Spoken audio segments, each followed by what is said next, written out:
Ассаламу алейкум, мені YouTube каналыма қош келдіңіздер.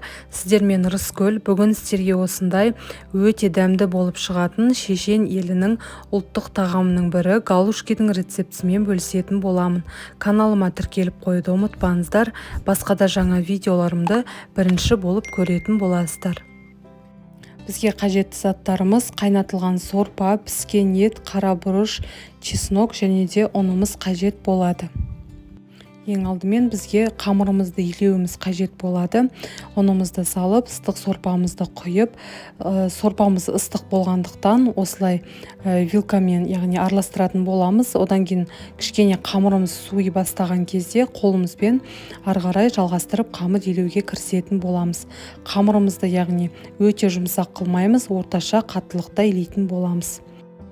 Қамырымызды оқтаудың көмегімен домалақтап жаямыз, яғни өте жұқа қылмаймыз, орташа қалыңдықта жаюымыз қажет болады.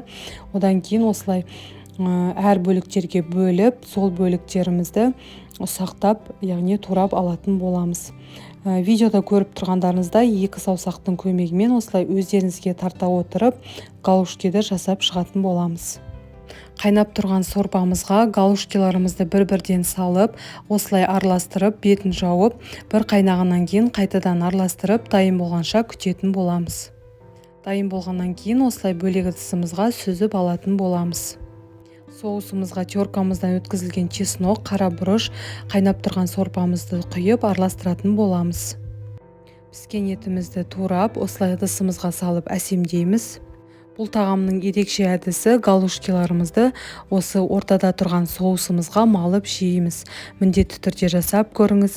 Сізге және отбасыңызға міндетті түрде ұнайды деген ойдамын. Каналыма тіркеліп қоюды ұмытпаңыздар. Басқа да жаңа видеоларымды жіберіп алмайтын боласыздар.